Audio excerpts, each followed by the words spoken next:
Welcome to NPTEL live session post pathogen interactions. This is the session for week 8. I'm Sumati Raviraj, TA for the course, and the course instructor is Himanshu Kumar from ISER. So, in the week 8, the syllabus that was covered was adaptive immunity, adaptive immunity, antigen immunogen properties, adaptive immunity, B and T cells, antigenic epitopes,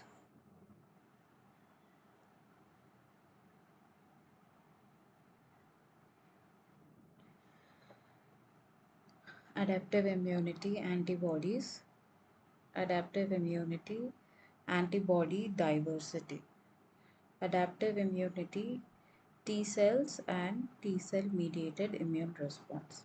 So basically, it covered all the important aspects of adaptive immunity, that is the antigen or immunogen properties, and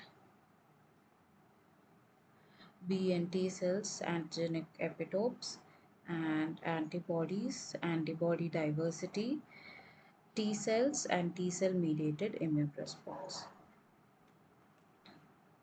So these are the topics which are related to the assignment questions. So this will help you solve the questions easily.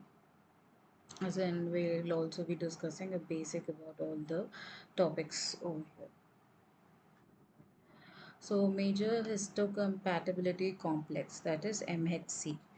MHC molecules are essential mediators of adaptive immunity. They function primarily by presenting antigenic peptides to the T cells. So they are part of adaptive immunity and they're mediators of it. So MHC molecules are very crucial and they present the antigenic peptides to the T cells. So this is their primary function. So this allows the immune system to detect and respond to pathogens, infected cells, and abnormal self proteins. Their role is fundamental in initiating immune responses, maintaining self tolerance, and shaping immune memory. So, initiation of immune response is seen. Self-tolerance, an important property of immune system, immunity, is also maintained by MHC molecules. That is the major histocompatibility complex. So, basically, they also help in shaping the immune memory. So there are different types of MHC molecules. So each of them have their functions and we have different classes, that is mainly the MHC class 1 where cytotoxic immune surveillance is seen. So the expression is found in almost all nucleated cells. So all the cells with nucleus, you can see that MHC class 1 is expressed on them. And then antigen type. So, so this presents endogenous antigens, that is intracellular proteins, including viral peptides and also tumor antigens. So all of these are endogenous antigens, and this is presented by MHC class 1. And presentation mechanism. So the proteins inside the cell are degraded into small peptides by proteasome. These peptides are then transported into the ER, that is the endoplasmic reticulum, by the TAP complex, that is transporter associated with antigen processing complex. So then the peptides bind to MHC class 1 molecules and are transported to the surface of the cell. Then CD8 plus cytotoxic T lymphocytes recognize the MHC1 peptide complex, and if the peptide is foreign or abnormal, it induces apoptosis in the infected cell or in the cancerous cells using perforins and granzymes. So this is how the antigen presentation mechanism occurs, and also,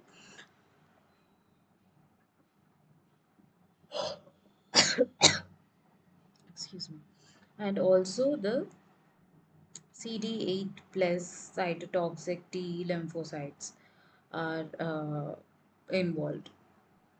So, in the presentation mechanism, the proteins which are present inside the cells are degraded. So, once they are degraded, they become smaller peptides, and this is done by a complex known as proteasome. So, once these smaller peptides are present, they will now be transported into the ER by the TAP complex, and then the peptides now will bind to the MHC molecules, and then they will be later transported to the cell surface. Then the cytotoxic T lymphocytes, the CD8 plus cells, recognize these MHC class 1 peptide complexes, and if the peptide is foreign, so they will recognize now whether the peptide is foreign or normal or abnormal. So if it is recognized as a non-self or foreign peptide, or an abnormal peptide which is not supposed to be present in the body, or that particular,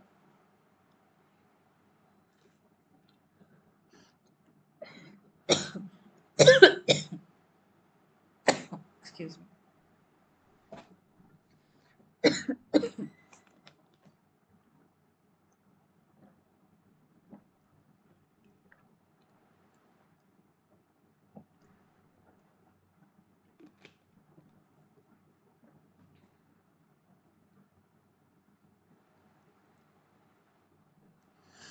Yeah, so if it is abnormal, that is, if it is not supposed to be in that form, or if that particular cell is not supposed to present that antigen, it will induce apoptosis in the infected cells, or in the cancerous cells. So cancerous cells will also exhibit several other peptides and molecules which are not present in normal cells.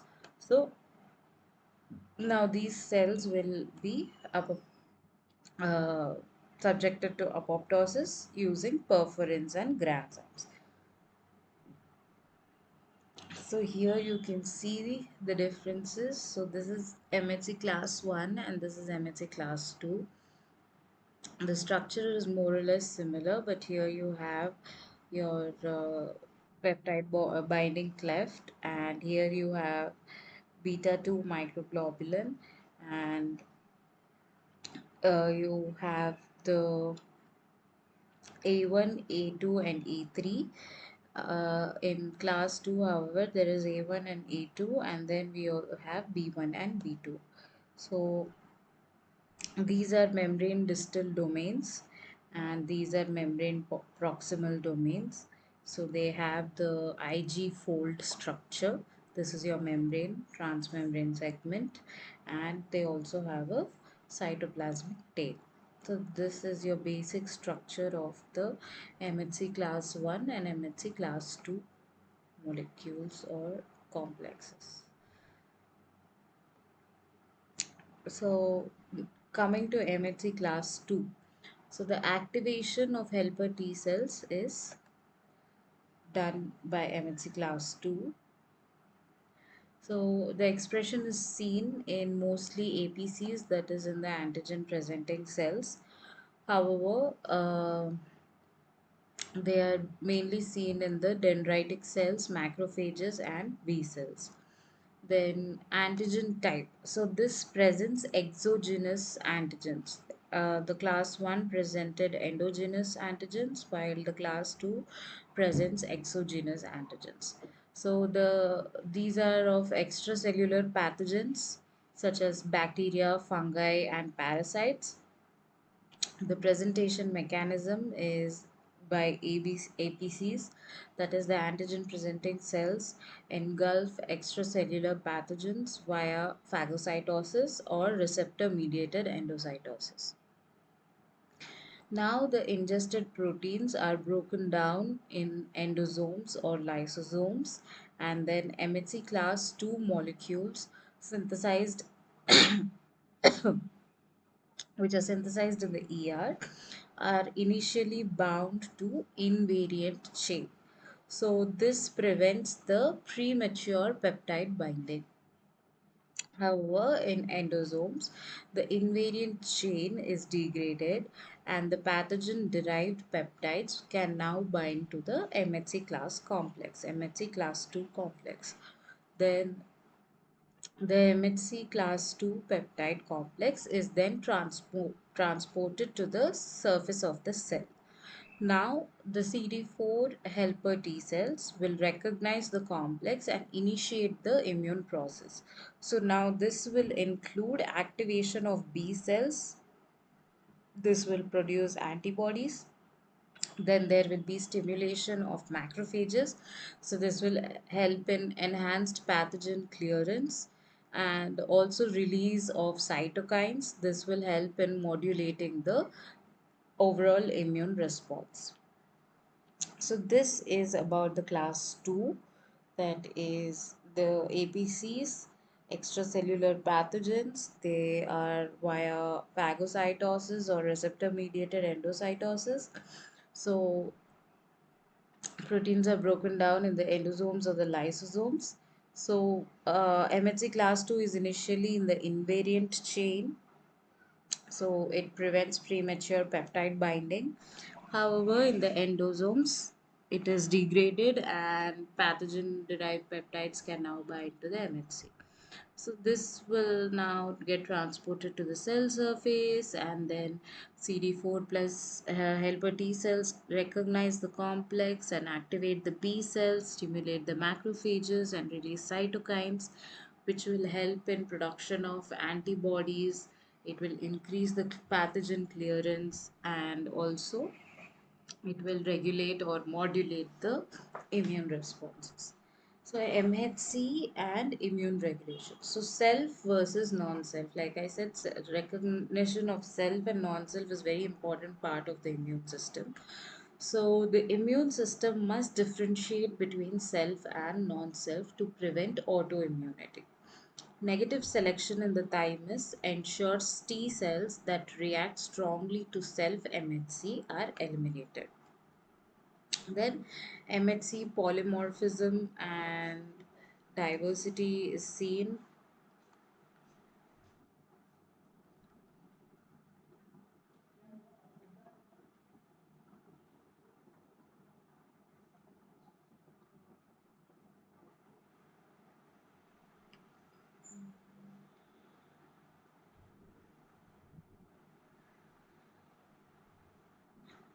Just a second.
Yes. So,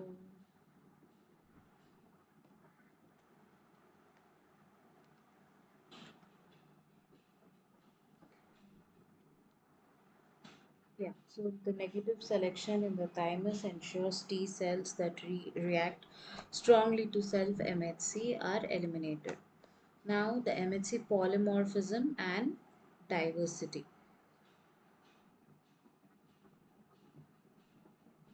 MHC genes are highly polymorphic, meaning different individuals have different MHC variants. This diversity enhances population wide immunity by allowing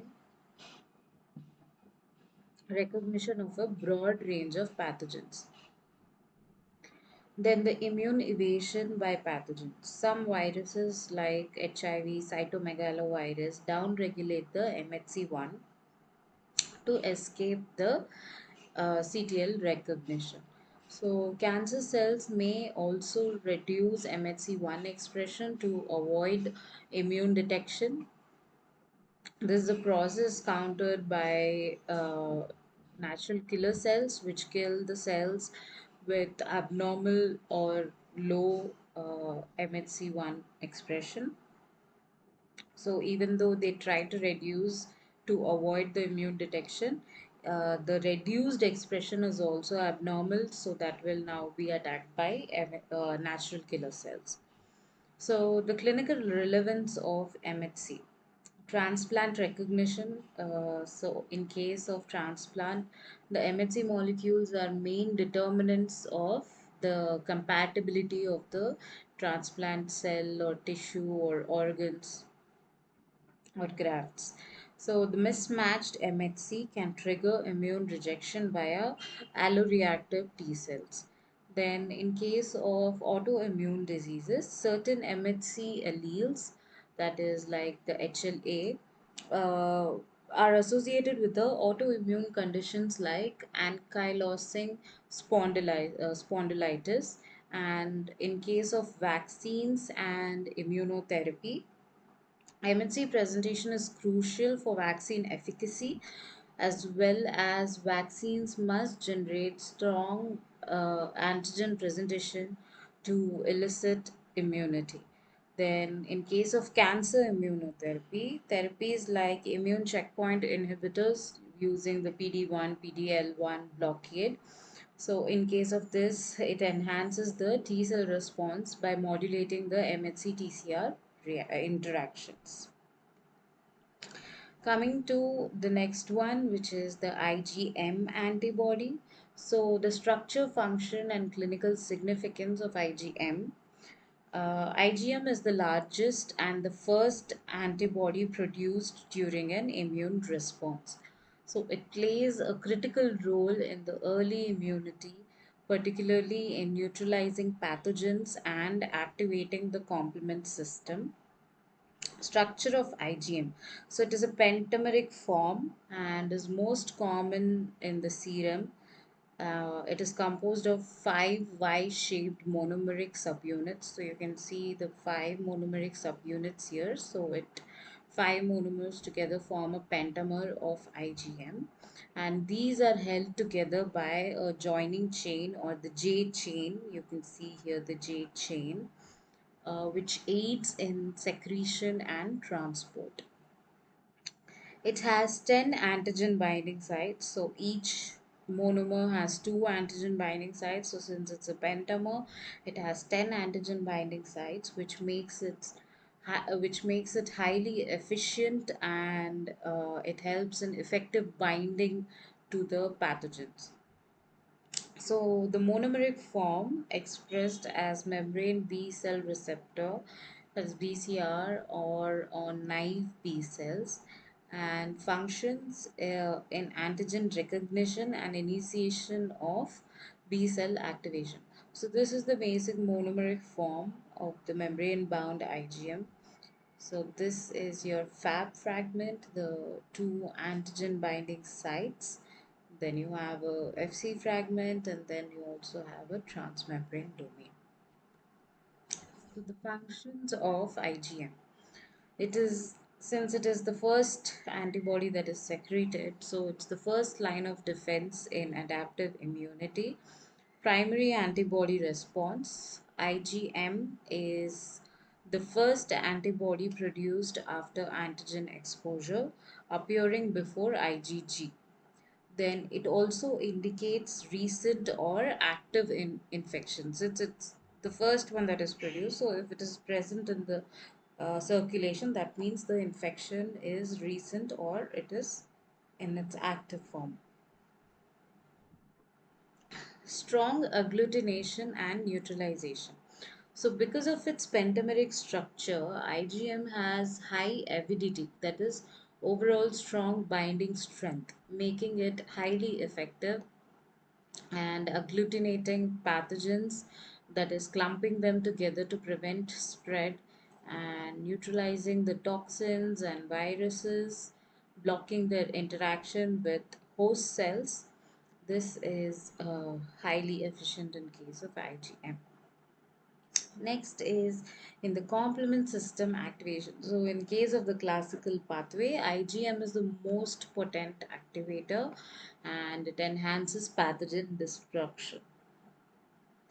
Then what is the mechanism behind this is that the Fc region of IgM binds to the C1q, initiating the complement cascade.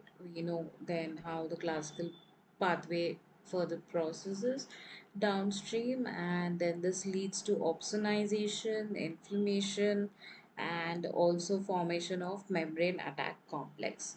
So this finally leads to lysis of pathogens. Then it also has role in mucosal immunity. So a smaller portion of IgM is secreted across the mucosal surfaces in the gut and in the respiratory tract.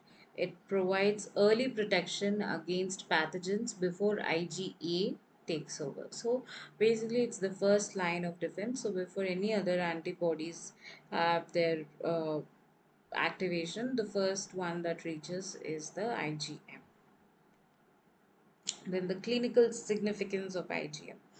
So, a diagnostic marker of recent infection because it's the first one to be secreted, and high IgM levels indicate an early stage infection before IgG production.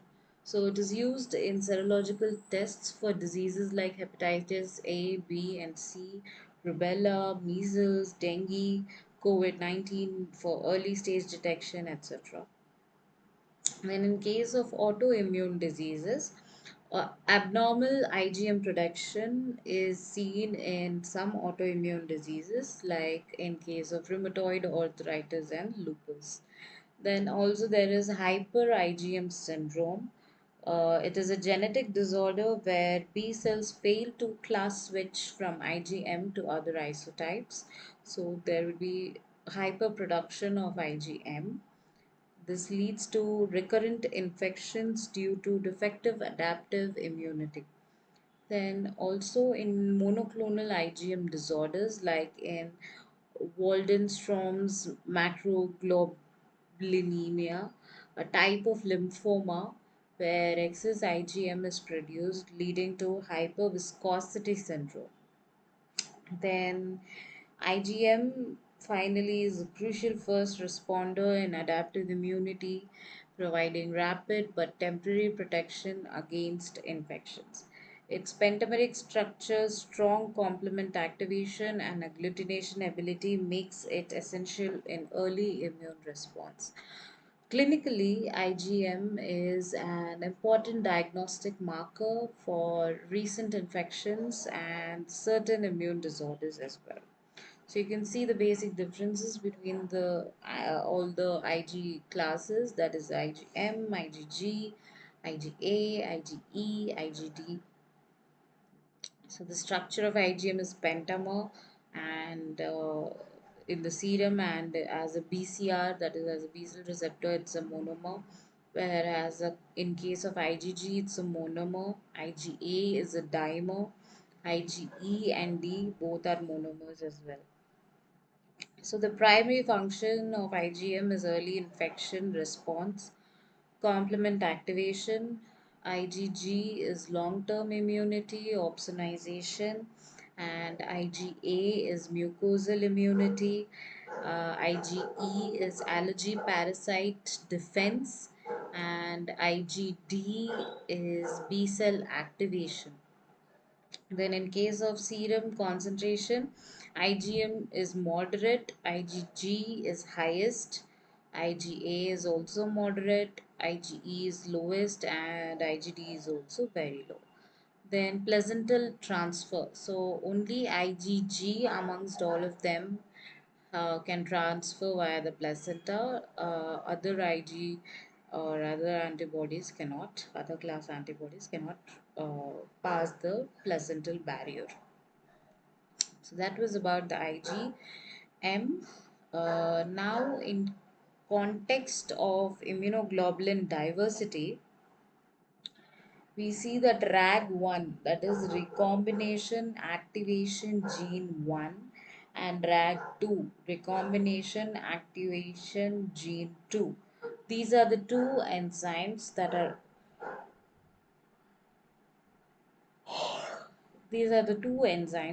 essential for initiating VDJ recombination in B cells. Role of RAG1 and RAG2 in VDJ recombination. So the recognition and recombination signal sequences, RSS. RAG1 and RAG2 bind to RSS motifs which flank the variable V region, diversity D, and joining G gene segments of the immunoglobulin heavy chain IgH and immunoglobulin light chain IgL. Then DNA cleavage. So RAG1 and 2 introduce double strand breaks in the RSS sites, excising the intervening DNA and allowing recombination. Then processing and joining takes place. So the non-homologous end joining, that is NHEJ, repairs the breaks, and enzymes like Artemis, DNA PKCS, Q70, Q80, and DNA ligase 4 help in the joining of these gene segments. Then finally, TDD, that is terminal deoxynucleotide transferase, adds random nucleotides at the junctions, increasing the diversity. So, what is the significance of this? Is that VDJ recombination creates a vast repertoire of unique B cell receptors, that is BCRs, allowing the immune system to recognize diverse antigens. Then the defects in RAG1 or 2 result in severe combined immunodeficiency, that is SCID, due to the absence of functional B and T cells. So this is basically how the VDJ recombination occurs. So you have your RSS and you have your RAG1, RAG2. Then we have the DNJ recombination. Then there is cleavage by RAG1, RAG2. And then there is end joining by the Artemis, DNA PKCs, and etc. other things. And then the VDJ recombination occurs, and then you get diversified domains which help in having a huge repertoire of B cell receptors. So that's about the VDJ recombination. And then coming to the T17 helper cells subtype. So the Th17, that is the T helper 17 cell subtype, plays a significant role in inflammation and is strongly linked to the promotion of autoimmune diseases. Key features of Th17 cells: the cytokine profile. Th17 cells primarily secrete interleukins like IL-17A, IL-17F, IL-21, and IL-22. So they drive the inflammation, and then there are also differentiation factors. They develop in response to interleukins like IL-6, IL-1 beta, IL-23, along with TGF beta and ROR gamma T as their master transcription factor. Then immune functions. It promotes neutrophil recruitment to the infected or inflamed tissues, enhances the epithelial and barrier immunity, especially against extracellular bacteria and and fungi, that is the Candida albicans. Then also drive chronic inflammation, contributing to autoimmune pathology. Then in case of autoimmune diseases, There are several which involve Th17 cells. So, few of them are rheumatoid arthritis, where IL-17 promotes joint inflammation and damage. Then there is also multiple sclerosis, where Th17 cells contribute to CNS inflammation and demyelination. Then psoriasis, where IL-17A induces keratinocyte activation leading to skin lesions. Then also IBD, that is the inflammatory bowel disease, where Th17 cells mediate gut inflammation in Crohn's disease. And then therapeutic targeting of Th17 pathways is also seen, where we have IL-17 inhibitors like secukinumab, ixekizumab, etc. These are used in case of psoriasis and ankylosing spondylitis. And IL-23 inhibitors like guselkumab and risankizumab are target regulators of Th17 differentiation. So next is the term that describes a viral population within a host that consists of many genetically distinct variants due to high mutation rate is the quasi-species. So it is nothing but a viral population within a host. It consists of many genetically distinct variants due to high mutation rate. So this kind of population is called as quasi-species. So the key features of viral quasi-species, as we know, it is a result of high mutation rate. So there is high mutation rate where particularly it is seen in case of RNA viruses because they are more prone to mutations, like in case of HIV, influenza, HCV, etc. Then these are error prone because they are RNA dependent RNA polymerases or reverse transcriptase. Then genetic diversity, a cloud of related but genetically distinct variants coexist within a host. Survival advantage enhances viral adaptability to immune responses, antiviral drugs, and environmental changes. They also have antiviral resistance, that is, some variants may harbor mutations that confer drug resistance, leading to treatment failure. Then also immune evasion. So rapid evolution helps the virus escaping the cytotoxic T cells and the antibodies in neutralization. The examples of viruses with quasi-species dynamics are HIV, HCV, influenza, SARS-CoV-2. So HIV rapid evolution leads to antiretroviral resistance and immune evasion. In case of HCV, that is hepatitis C, genetic diversity makes vaccine development challenging. And influenza, antigenic drift is seen, shift is seen, which contributes to seasonal epidemics and pandemics. Then SARS-CoV-2, variants of concern, Delta, Omicron, etc. Uh, these are also due to high mutation rates. So basically, they do not really help in treatment. So you have here your parent viral genome, then you have genome variants with point mutations. So in the first replication cycle, then you get your second replication cycle, that increases, and then finally, eventually, you have a quasi-species cloud where there are n number of uh, genome variants with different point mutations. Next, coming to haptens. Haptens are small molecules that can bind to antibodies but cannot trigger an immune response on their own. To become immunogenic, haptens must be attached to a larger carrier protein. The key reasons are haptens need a carrier protein because they lack immunogenicity, that is, haptens are too small to be recognized by the immune system as a foreign threat. They do not have the necessary epitopes to activate the T cells and B cells independently.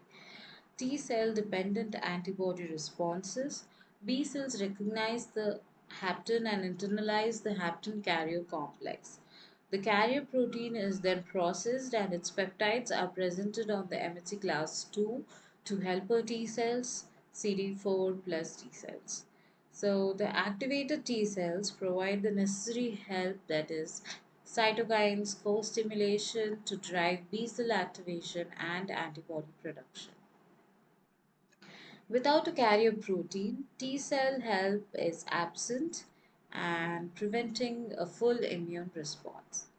And also, there is enhancing B cell activation. So, haptens alone can bind to B cell receptors, but however, they fail to deliver the required secondary signals for activation. So the carrier protein allows the B cells to engage with the T helper cells, which allows the release of interleukins like IL-4, IL-5, IL-6 to promote proliferation and differentiation into plasma cells. So you can see basically this is your carrier, this is your hapten. Your hapten is too small for your immune system to recognize it, and then you have your hapten carrier conjugate. Then you can immunize any animal or any host, which will then produce the antibodies to hapten, antibodies to the carrier, and then also antibodies to the conjugate of hapten and carrier. Let me just connect the charger.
Yeah, so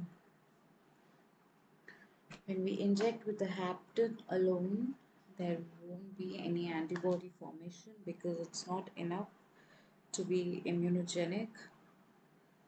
And when we have a protein carrier, that is the PSA, so we have antibodies against the PSA, that is the carrier.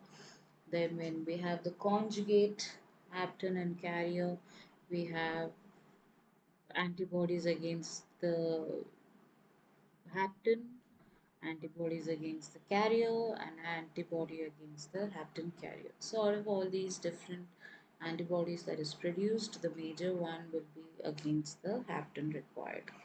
So this is about haptens. Then they also promote memory response. The carrier proteins facilitate long-term immunity by inducing memory B and T cells. Haptens alone would fail to generate a robust secondary immune response. So you can see like there are different haptens like the penicillin, urushiol, that is the poison ivy toxin, and the DNP, dinitrophenol, toxoid conjugates, etc. So they alone cannot cause any immunogenic response. But however, when they are conjugated with the serum proteins, like in case of penicillin, serum proteins like albumin conjugate with it and cause drug allergies. So there are few people who are allergic to penicillin, so they will be given alternative antibiotics. So this is called hypersensitivity. And in case of urushiol, the poison ivy toxin, also the skin proteins conjugate with it and cause contact dermatitis. And in case of DNP, keyhole limpet hemocyanin KLH conjugates with it and is associated with experimental immune studies. And then toxoid conjugates, they conjugate with tetanus, diphtheria, toxoid, etc. They have conjugates, so they do not cause an immune reaction. So the conjugate vaccines have carriers along with them, and then example in case of Hib vaccine, etc.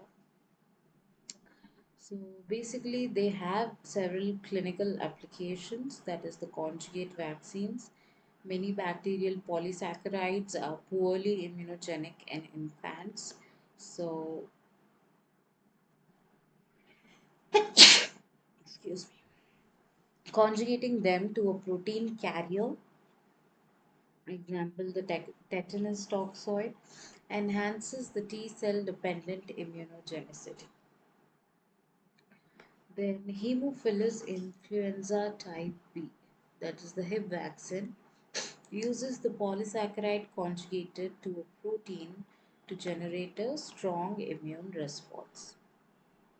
So, in conclusion, haptens require carrier proteins because they lack the size and the complexity that is required to activate the adaptive immune system. So, the carriers then provide the necessary T cell health, allowing the B cell activation, antibody production, and also immune memory formation. So this is regarding the carrier hapten and carrier hapten conjugate and how it correlates with the immune response. Next is significance of the kappa and the lambda light chains in antibodies. So antibodies are composed of two heavy chains and two light chains. The light chains are classified into kappa and lambda, which contribute to antigenic binding and antibody diversity. So you have the kappa and the lambda here, you can see in which contribute to the antigen binding site. So the role of light chains in antibody function. So antigen binding, the variable regions of kappa and lambda light chains contribute to the antigen binding sites of the antibody. Structural support. So the light chains stabilize the Fab region, aiding the antigen recognition. So this is your Fab region, so it aids in structural support, helping it recognize the antigen. Then diversity and immune responses. So the light chains undergo VDJ recombination, increasing the antibody diversity. Both kappa and lambda chains can pair with any heavy chain to form different antibody isotypes. Kappa versus lambda. So the differences and the distribution. So kappa is present on chromosome 2, whereas lambda is present on chromosome 22. So the kappa has one CK constant region, whereas the lambda has multiple C lambda constant region. So kappa is relatively abundant. It is present in 60 to 70% of the humans, while lambda is present in 30 to 40% in the humans. Then species variation. Kappa is more common in humans and mice, whereas lambda is more common in case of cattle, horses, rabbits, etc. So you can see here the antibody structure. This is your heavy chain and this is your light chain. So your light chain has both kappa or lambda. So the clinical significance of kappa and lambda chains. The light chain restriction in B cell clonality. Normal B cells use either kappa or lambda, but not both. Then B cell malignancies. Example, the multiple myeloma, lymphoma show light chain restriction, whereas all cancerous B cell express either kappa or lambda exclusively. Next is diagnostic application. So the polyclonal response, mixture of kappa and lambda light chains. And the monoclonal expansion, which is malignant, that is overexpression of either kappa or lambda. Serum free light chain. So this detects abnormal levels of kappa or lambda light chains, aiding in the diagnosis of multiple myeloma. So the light chain diseases.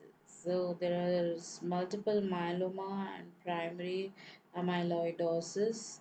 So in multiple myeloma, excess production of monoclonal free light chains, kappa or lambda is seen, leading to kidney damage. Bence-Jones proteins. Then primary amyloidosis.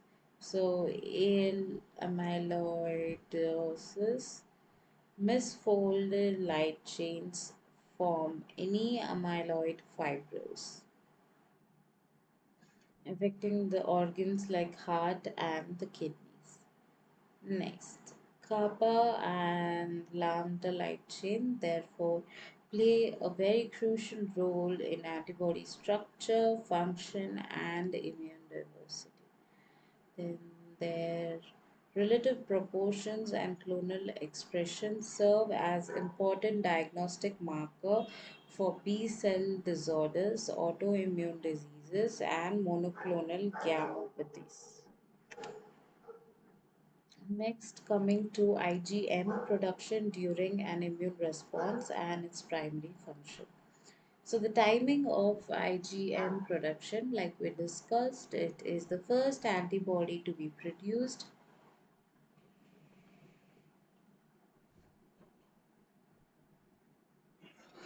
during the primary immune response to an infection or antigen exposure. It is rapidly secreted by naive B cells, which express membrane bound IgM as the B cell receptor.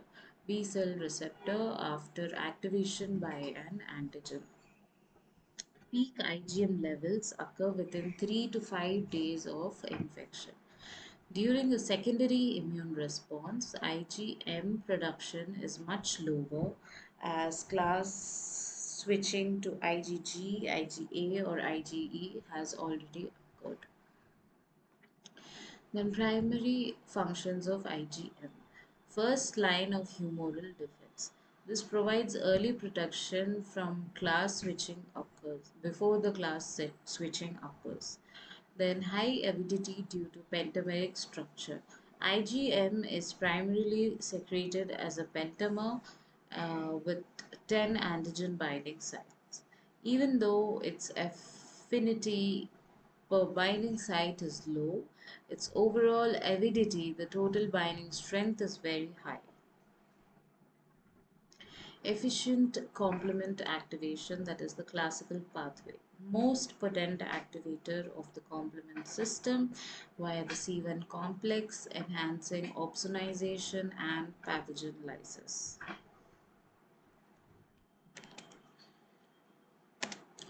Then also there is agglutination of pathogens. So due to its pentameric nature, IgM effectively clumps, that is, it agglutinates. So it clumps microbes, facilitating their removal by phagocytosis. Early B cell receptor function. So naive, mature B cells express monomeric IgM on their surface, which plays a role in antigen recognition and activation. What is the clinical relevance is early infection marker, like we discussed, the presence of IgM against a pathogen, that is the anti-HPV, anti-SARS, indicates a recent or acute infection. Cold agglutinin disease. So IgM autoantibodies can cause autoimmune hemolysis by binding to the red blood cells at cold temperatures. Just a minute.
So next is the component responsible for antigen binding in antibodies. So the component that is responsible for antigen binding in antibodies is the Fab region, that is fragment antigen binding.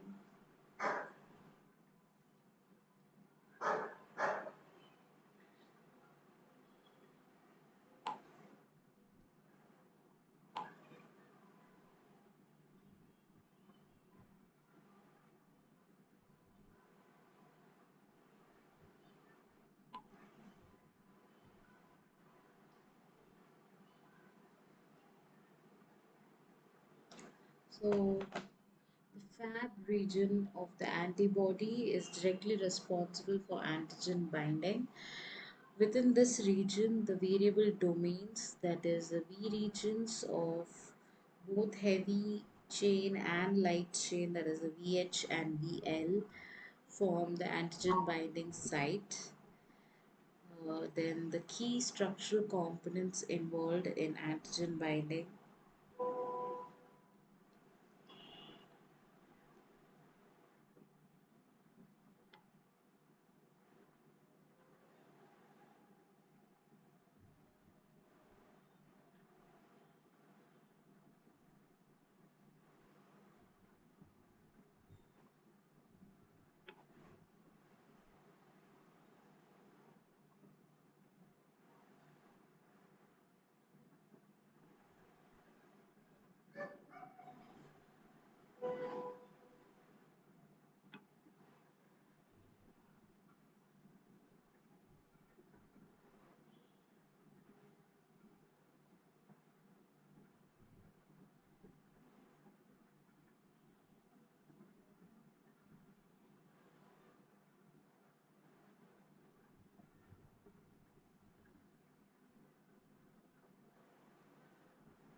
Sorry, okay, there was some issue. 1 second.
Sorry, yeah. So the variable regions.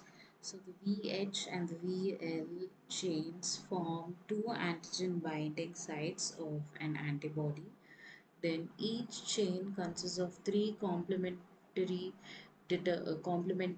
determining regions, the CDRs, that provide the specificity for antigen binding.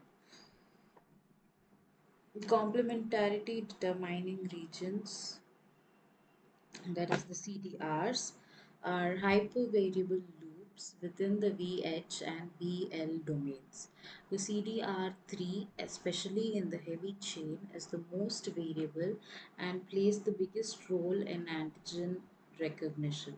These regions determine the shape and charge complementarity of the antibody antigen interaction.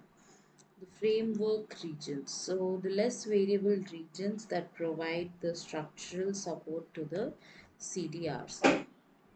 Overall antibody structure in antigen binding. The Fab region contains the VL and VH, which binds to the antigen.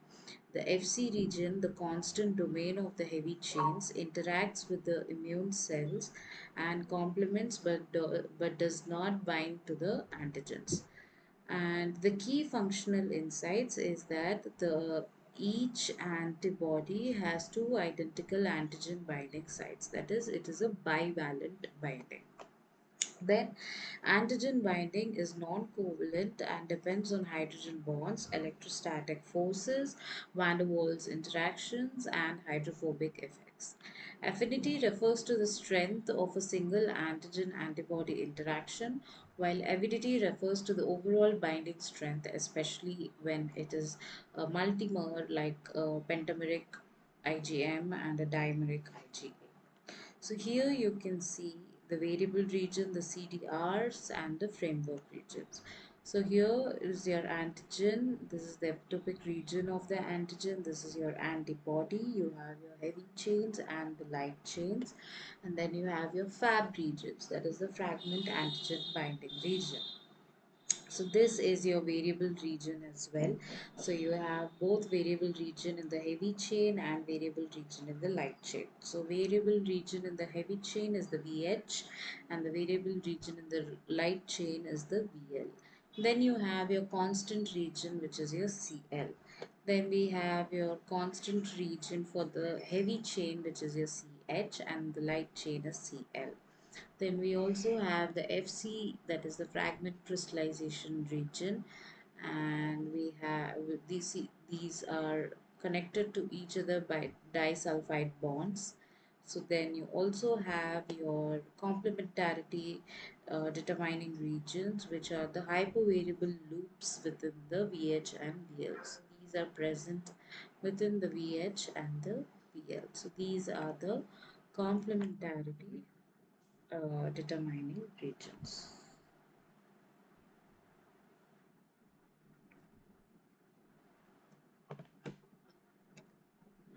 So this was about the component responsible for antigen binding in case of antibodies. Now coming to antigen versus immunogen. What are the key differences?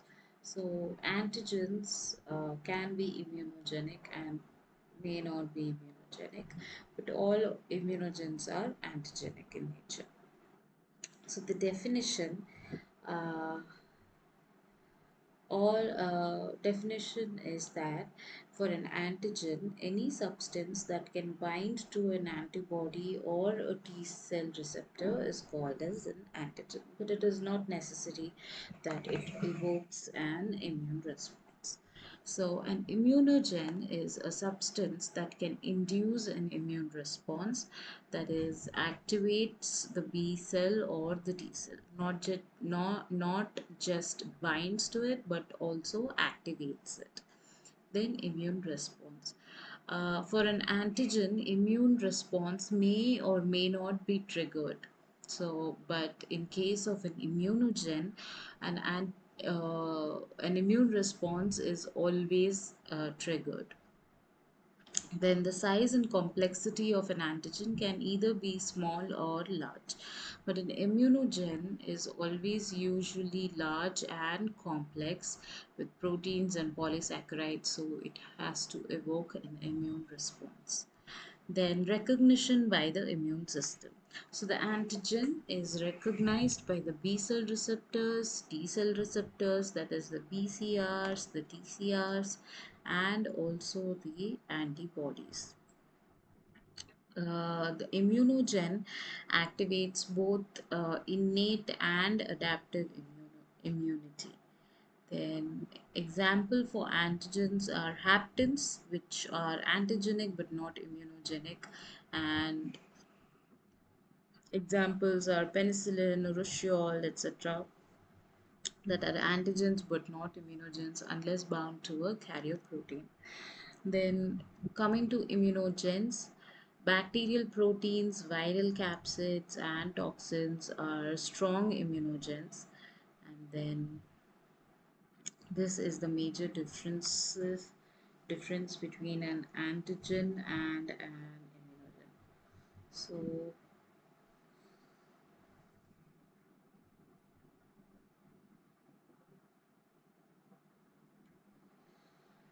the major concepts to be known about antigens and immunogens are like the statement that is always said is all immunogens are antigens, but not all antigens are immunogens. So, like we said, for example, a hapten like penicillin can be antigenic in nature but requires a carrier protein to become immunogenic. Other factors affecting the immunogenicity is the molecular size, that is, large molecules generally have the capacity to invoke immunogenicity. So, because haptens are smaller in size, they are usually not immunogenic. So, the molecular size should be large, that is, higher than 10 kilodaltons, which are more immunogenic in nature.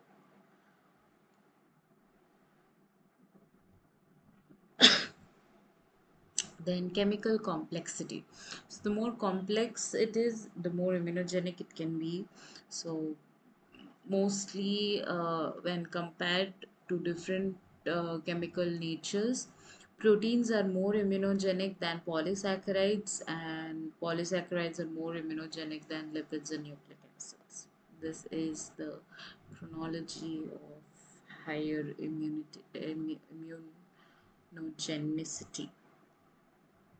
Then foreignness. So the more foreign a molecule is to the host, the more immunogenic it is. So foreignness can be like it can be little similar but still different from self antigens, or it can be like 50% different from self antigens, or it can be completely different from self antigens. So that is the level of foreignness that it has. So the more foreign a molecule is to the host, the more immunogenic it is. That is, it can evoke higher immune response. Then degradability. So it must be processed and presented by the MHC class molecules to activate the T cells. So your antigen is only immunogenic if it can activate your B cell response and activate your T cell response. So for it to be activated, it has to be processed and presented. So it should be degradable within the host cells. So once processed and presented by the MHC molecules, only then it can be helpful in evoking an immune response by activating the T cells and the B cell.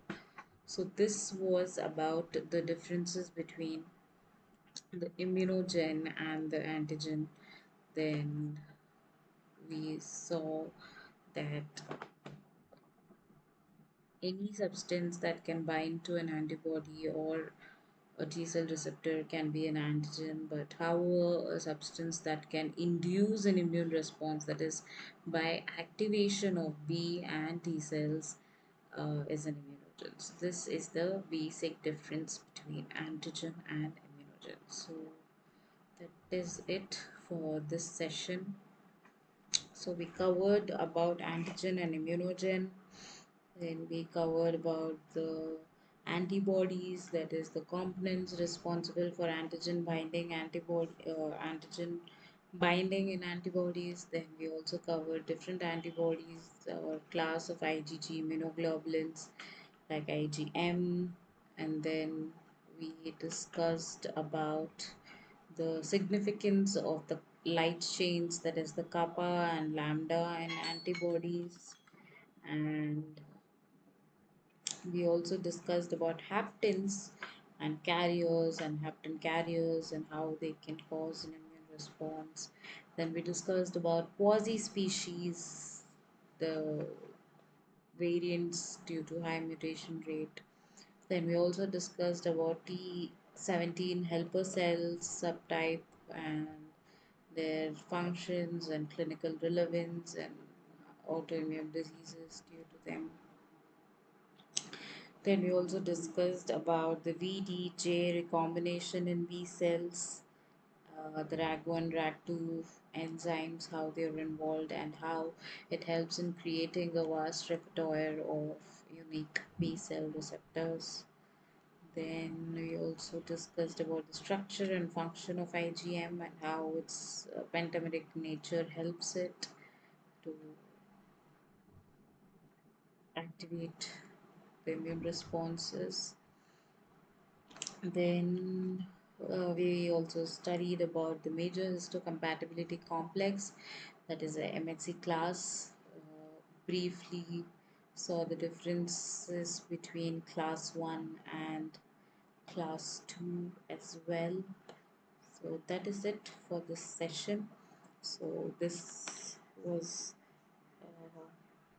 the week 8, where adaptive immunity was the syllabus, which included antigens, antibodies, antibody diversities, T cells, T cell mediated immune responses, B and T cell antigenic epitopes, etc. So, hope you have watched the videos of this as well for the weekly classes, and hope these slides and these topics covered were helpful for solving the assignment questions. If there are any more doubts or anything else, you can always contact or mail me at this email ID. We would be happy to help. So, this was about week 8. That is it. We can end the session here. Thank you.